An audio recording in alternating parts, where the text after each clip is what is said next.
welcome to Digital Success Dialogue. A very interesting topic of discussion today, a case of digital microfinance super apps, and how is technology in finance affecting the microfinance on the back of agriculture and MSME value chain and ecosystems in Africa. We have with us today Ankan Das, the head of marketing INT, and he will be joined in conversation with Aristarichus Kuria Weru, founder and CEO of Quick Unlimited, the Africa's virtual bank super app. Over to you, Ankan, but before that, let us have a look at a short introductory video.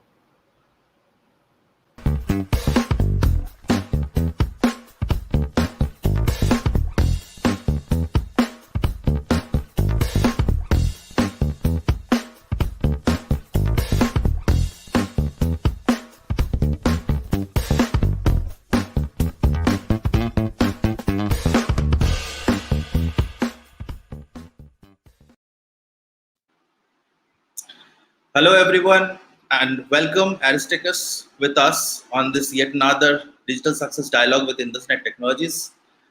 We are happy to have you with us today.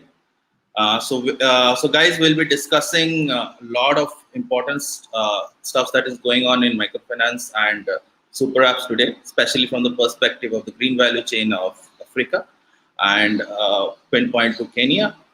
Aristarichus, if you can give us a small introduction of your journey so far, we can get things started from there. Good morning, everybody. My name is Aristarichus Kuria Weru. Thanks, the team at INT for organizing this, the Digital Success Dialogue. Been a banker for some time now, so then we jumped into fintech, which then I think that will sort of blend into the banking industry. The thing in life today is that even as we speak, our phones are on the table. So it's expected that financial services will be on that phone. So I'll stop at this point for now. Right. So Aristarichus, as you said, you have been banker primarily. So let's start from there. So so banking and fintech have become, to a certain extent, have become synonymous nowadays, and we are expecting it to merge into a single terminology over the time, right? It will become one. So how have banking has developed into more financially and technologically empowered over the years and I think when you look at the principles of banking, banking is what you just call intermediation. You sort of pick people's money and which are deposits, and then on the other leg, you issue out loans. And when you look at the history of banking, you will see that when sort of banking started, they started off as goldsmiths that were keeping gold bars for the traders. And when they kept those gold bars, they realized that the traders were not coming for those gold bars. So then they thought they would then on the right leg, lend out those gold bars. And then they realized people are not picking, gold bars as lenders themselves. So then this sort of formed what you call a receipt system, which is what you call IOUs. So that principle hasn't changed, and it won't change. So essentially, banking will remain as where you're taking somebody's money on the left as a deposit, and you giving out someone else, a loan. So you're actually picking from the people who have to the people who have less. And on the back of that, then, as a bank, you're sort of creating money because of the interest rates charged and because of the loan that is advanced. So that won't change. So technology then, sort of transformation of it went into passbooks. Then technology came in, which then just digitized that. So rather than having a passbook and showing up at, at a banking hall, today you do a lot of mobile banking, which is why I say we don't leave our gadgets on the side. We We have them everywhere. So you don't expect that to sort of reduce. If you look at the screen time, just go to your settings and you look at your screen time, you'll see people spend over 4 to 6 hours a day on the phone. So Right. that means that as you move along, financial services, which are sort of number 7, number 8 in terms of screen time, and you have your social media and messaging as number 1. Your WhatsApp takes about 3 hours in a day. It's quite interesting. So you can imagine if your WhatsApp was sort of tied to a form of banking, which is there, but if sort of the time you spend on WhatsApp is much time you spend, trying to make sure that value-adding GDP transactions are done. So in future, you don't expect banking to be a place, but to be, it will be sort of a solution, a service running around with you every time. Thank you. Right, right. So when we talk about, so you just said that value creation and its contribution to the value chain. So now both of our countries are primarily agrarian countries. Majority of our population are into agriculture, and one of the primary challenges for financial institution has been to finance this value chain props in a way that it actually starts making money and builds into an industry, and the whole woes of the farmers and the woes of the suppliers comes from the fact that there's a lack of financing going on in this value chain. There has been some truly great development in the field. If you want to talk something about it. Yeah, if you look at Africa, Africa has a population of about 1.3 billion. That's sort of equivalent to what you have in India, is sort of equivalent a billion plus to what you have in China.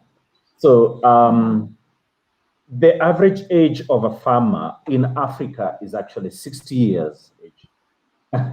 Which sort of then you ask yourself, why is it 60 years? It's because this farmer sort of has worked the whole of his life. He's part of his salaries or income has consolidated into the farm, into the property. So that's his end game. But I think we sort of need to think differently about bringing that age down to about 19 to about 40.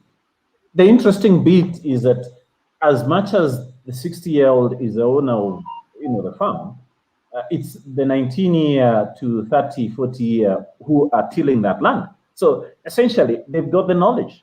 It's only that they don't own the capital, which is the property, which is the land.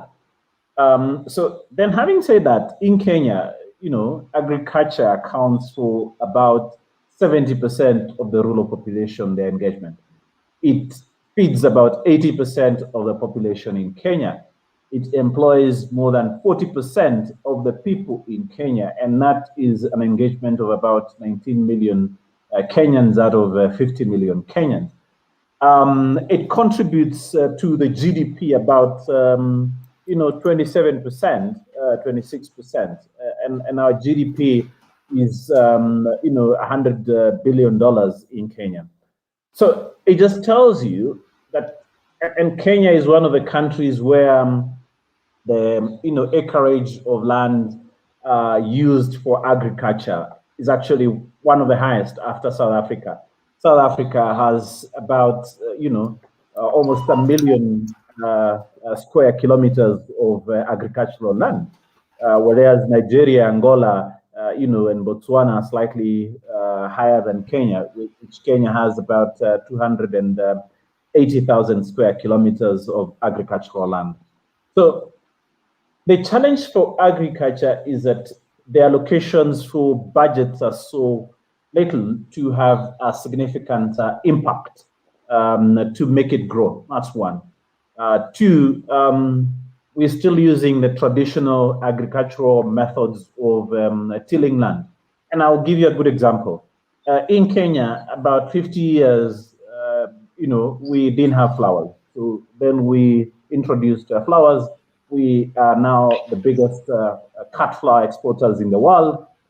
into Netherlands. So, and nut cut flour is not done, in a traditional way. It's actually done, in modern greenhouses for the ones that are greenhouse, and then you've got the summer ones that are still in the open land.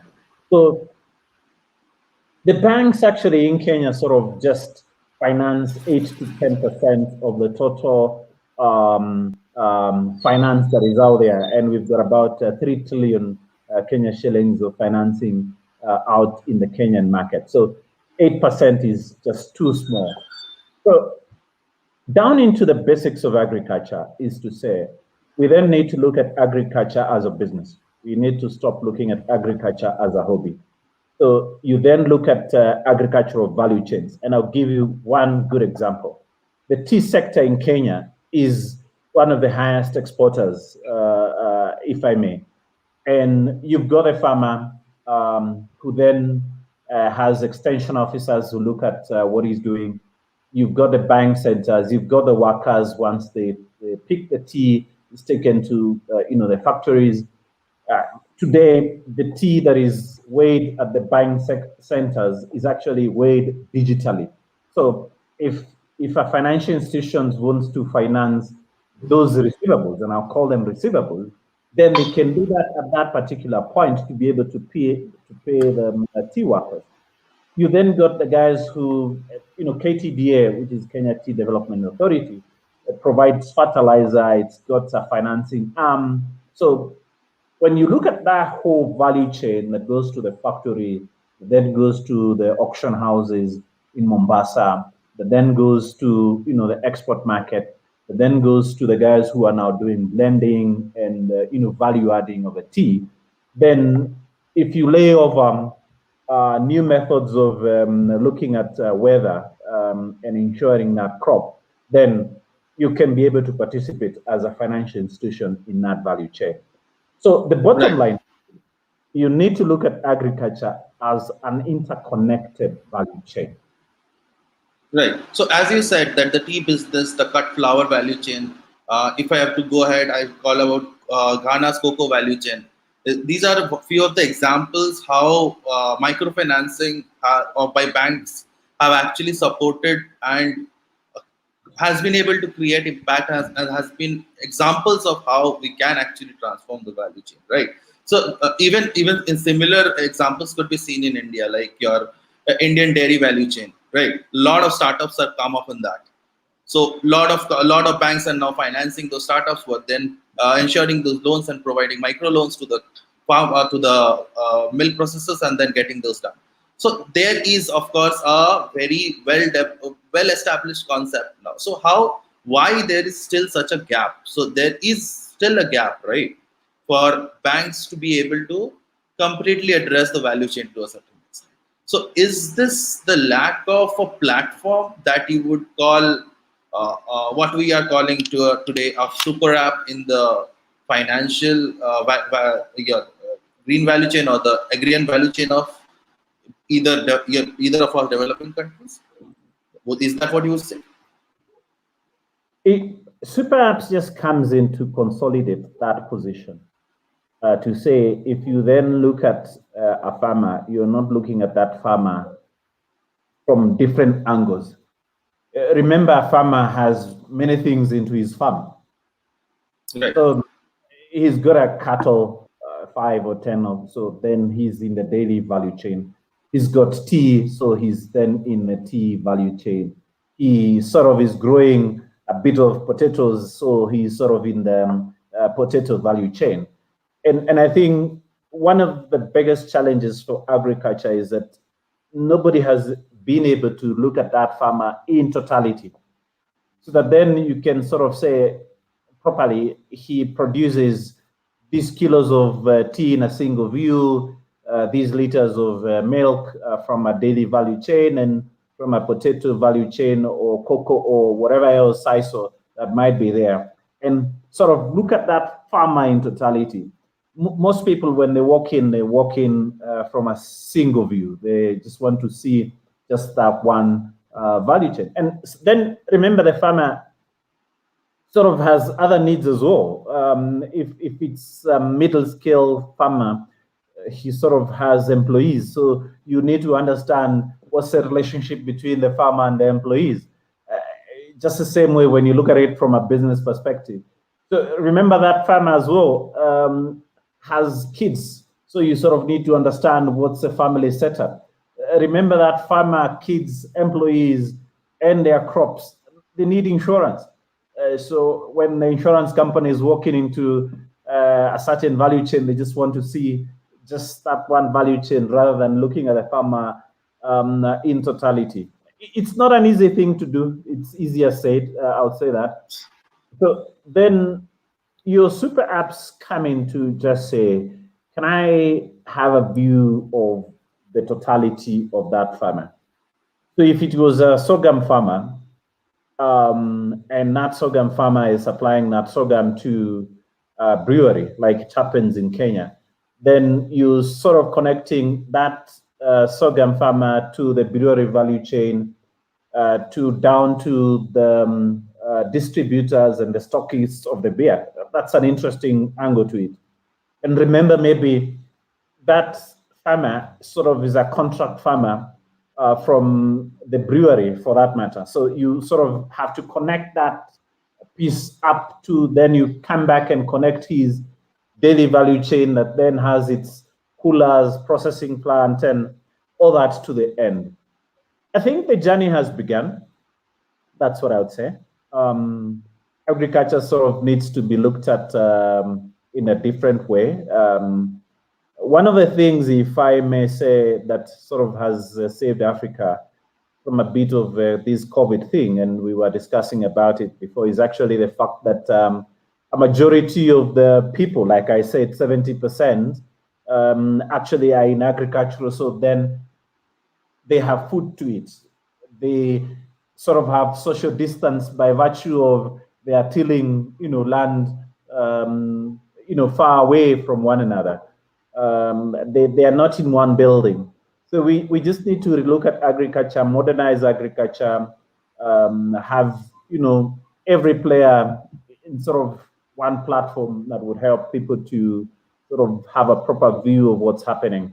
So when you lay over that to a bit of the natural things that you can't control, which is rainfall, which is, your a bit of calamities here and there, and there's a bit of data now that can be stitched to help farmers do rain-fed agriculture sustainably a bit. Then, as you complement it with irrigation, then you'll be able to have a more controlled way of view in terms of financing.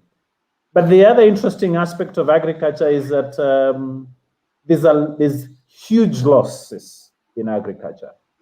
Some people say it's north of 40% of what is produced. So because then you don't have, if it is your cold chains, whether it's movable or stationary cold chains, that feeds onto those value chains that I put it into. So those are some of the things that then sort of we need to look at to make sure that then we get to where we need to be at. So, right. So what I understand is that for a long time, we have been thinking that primarily it is microfinancing or the lack of financing that is missing to give any value chain in the agricultural standpoint push. But actually what is missing is a 360-degree approach to assist a farmer in all ways, right? It's not just financing, it's insurance, it's data analytics, it's crop validity, it's seed quality, it's satellite monitoring of crops.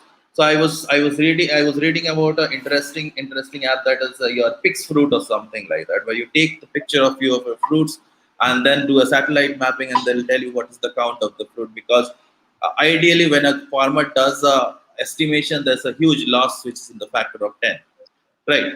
So what we understand, there's an ecosystem of solutions that needs to be provided to push the value chain.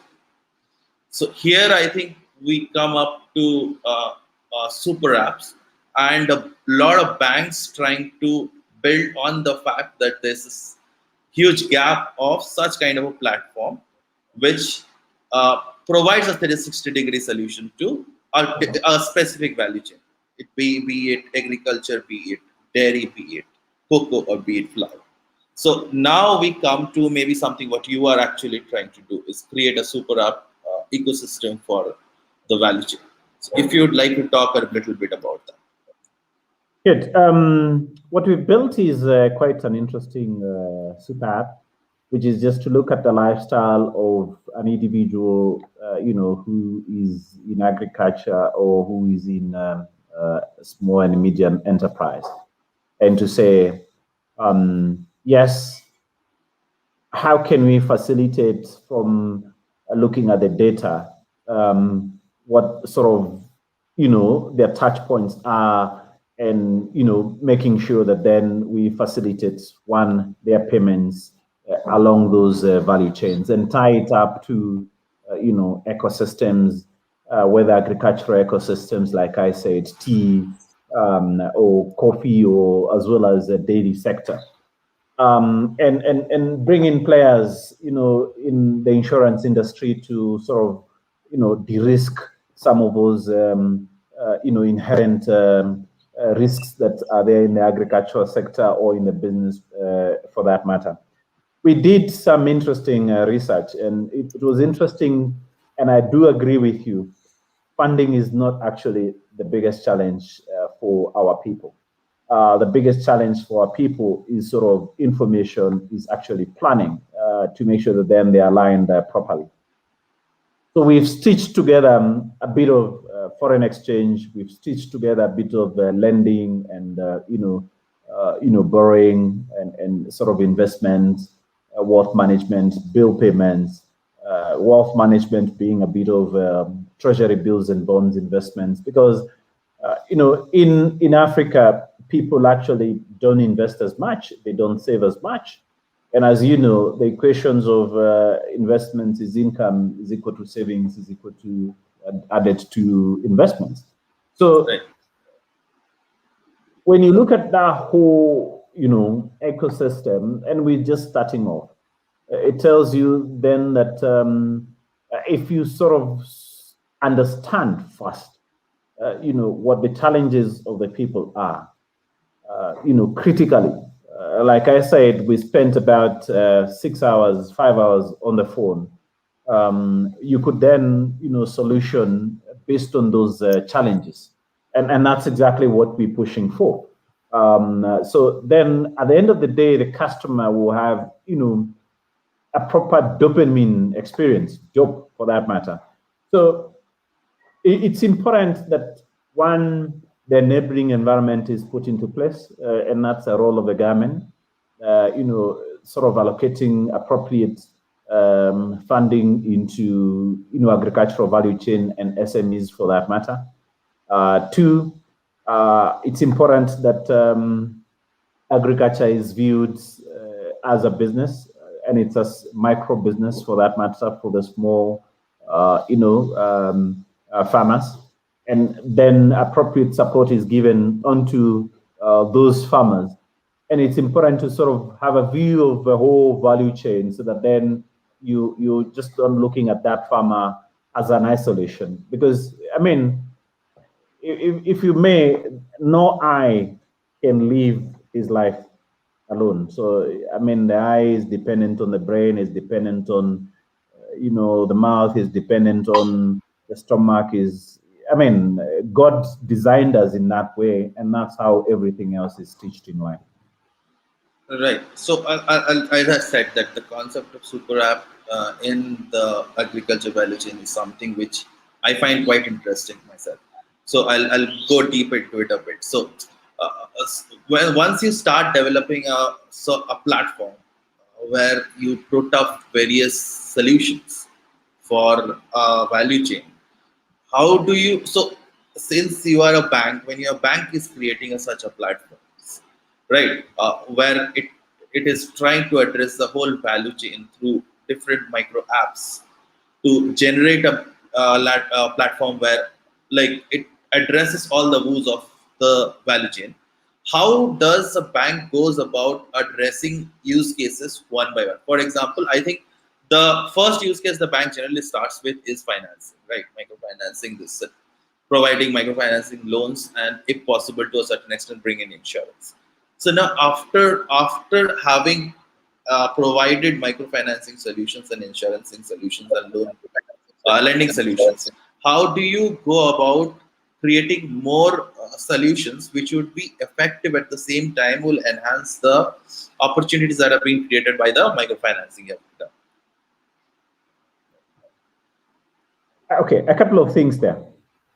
Yeah. So super apps came up from China. You know, your Alipay, your WeChat, Pay. They've done phenomenal. Yes. I'll say. So then, having looked at what has happened in China, you then just need to apply the principle. The principle is simple, which you sort of alluded to. The principle is you have the framework of the app, and then you have mini apps for that matter. So the framework of the app is sort of, if I may, sort of done by one party. Then, and they've sort of outlined what the protocols are for the mini apps. So then the mini apps sort of are developed by the different players. So just to say that a super app is not something that is done by one entity. So if you look at then, if you then look at the agricultural value chain, then if you're looking at assume the dairy sector, the dairy sector has, you sort of have the insurance company coming in to sort of insure the cattle. So they will stitch in their mini app. You then have the feeds guy coming in, or the body of the feeds coming in and stitching the different feeds and the nutrients in each and every provider and what the recommendations are, and sort of aligning that to what a cow should sort of eat, the kind of stuff that we see ourselves from a BMI, weight, skeletal muscle when we weigh ourselves in the new machines. Right. So you have that done by those guys. Then you have the milk processors coming in and building sort of, a micro app or a mini app that sort of, would sort of weigh what's the milk content, fat content, and all that stuff. How does that fit into, yogurt and cheese and all those things? And you have proper visibility when you're buying that cheese, that either this cheese is from a cow that was zero grazed or was a free range cow, and sort of this is what they were taking in. So then you have proper visibility. Then you've got the weather guys coming in and sort of stitching in and saying if it's raining too much, so your grass is wet. So if it is free range, so the amount of water that the cattle is taking is this much, and it feeds onto it needs to have ravage of this amount to complement that nutritional component. So then you've got the coolers and the transporters. When you've got a transport company will come in and stitch and say it will take us about, let's say, 8 hours to transport this milk. So if you're able to see how long, whether it's chilled, how long it's been on the road, the impact of that, if it's improved or if it is degrading for that matter. So then the bankers will come and sort of analyze that and stitch that, all together to be able to say, how many trucks do I need to finance a transporter? Because I see the uptake of milk is coming to show, and there's always a peak a certain time of the year. Or, I look at the feeds value chain and how many do I need to improve, or do I need to add capacity or finance to be able to finance those guys to sort of produce more feeds for the animals? Or they'll go into the bit of insurance. Do I need to extend my balance sheet for those guys that are sort of doing insurance? So for me, that's a whole encompassment of agriculture, and it's not very different from a super app perspective for SME value chain or individual super apps for that matter. It's just, you're just borrowing the principle. The same principle, you apply it across board.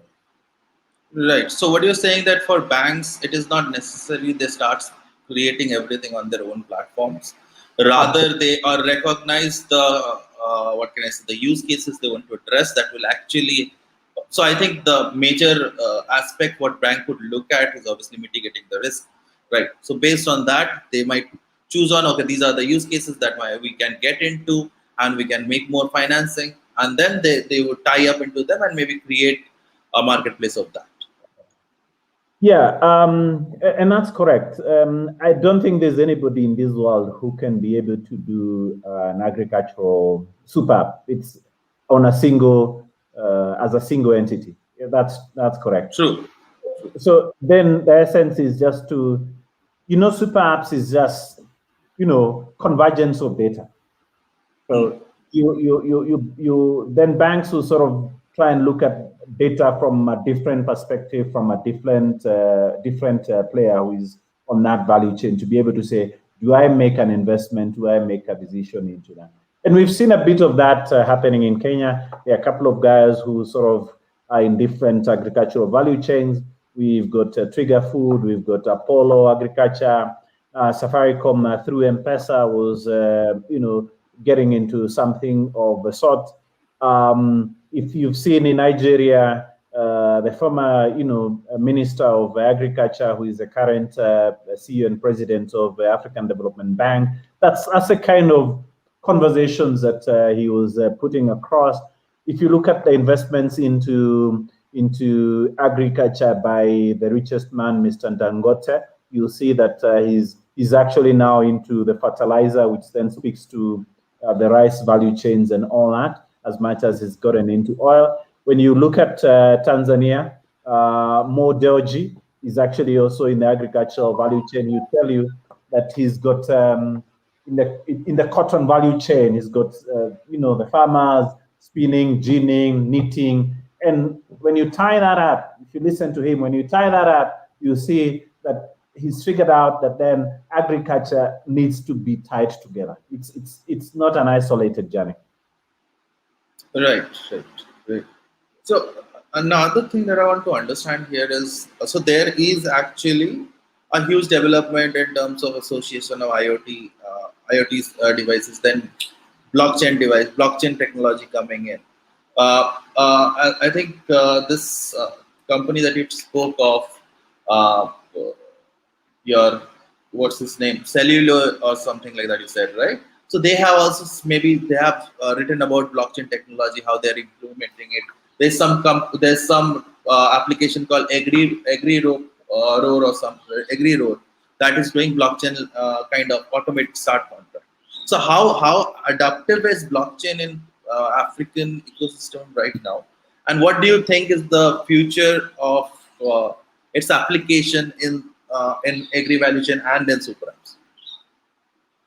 I think Cellulant is actually quite huge in Kenya, is quite huge in Africa. Cellulant were the guys who facilitated the agricultural value chains in Nigeria on the agri-loan side piece of the story. So right. They do understand, a lot of this stuff. They've connected many banks across sub-Saharan Africa in terms of payments. So they sit on, quite substantial data to be able to sort of get into that market. So from a blockchain perspective, I think technology is one piece in solutions. And in another 5 years, we'll have another different buzzword. But blockchain will still remain there because then blockchain, you're just looking at your hashing and, sort of tokenizations and all that kind of stuff, so that then your transactions are unique, which is the same thing. When you deliver coffee to a coffee factory, the guy will write for you, your delivery date is today, it's this kilo, and sort of that book is sort of a unique reference. I mean, blockchain is just digitizing a bit of that with, because then everybody else is sort of looking at it, uniqueness. So we've got a couple of guys who have done some interesting stuff on a blockchain perspective from agriculture view. One of them is actually IBM. on the same example as I mentioned, tea. So that when you're clearing stuff at the port of Mombasa and it's been shipped to sort of in Europe, you have a view of the whole value chain. You can see where that crop is, and as a bank, you can take a position in terms of financing and where you want to finance. We've seen others like Trade Development Bank doing a bit of fertilizer blockchain financing recently. So that's the future, no doubt. That's the future. Technology will play a big part in agriculture, and blockchain is one of those things that sort of brings that to fore. I think the key thing is some interesting stuff that I've seen happen, where if that app is sort of put together, you're able to say, my tomato has a small blemish. You take a photo of it and you put it onto the platform, and it sort of matches for you a guy in Spain who's got the same blemish and what he's done. And that would only be helped by your technologies piece, your blockchain kind of technologies to help you just understand. Or you see weather patterns that have interesting predictions, and sort of you can say, we looked at different weather patterns. This is a different weather pattern. It's a heat wave. We're going to have a heat. So then the insurance actuarial scientists can sort of price, that risk a little bit better. So, and that can only happen through blockchain. So blockchain is the future, and in the future we'll see a little bit more of those technologies coming into force. Right. So let's take a question from our audience. I think there's a question here from Mansi Gupta. Do you think fintech bank hybrids are the future of banking? So essentially, we have seen banks, then fintech coming up, different financial services. Now, open bank is integrating them. So, what is the future? How do you envision this happening? Now we have banks delving into through open banking. They're delving into super apps as well. Which direction is banking going?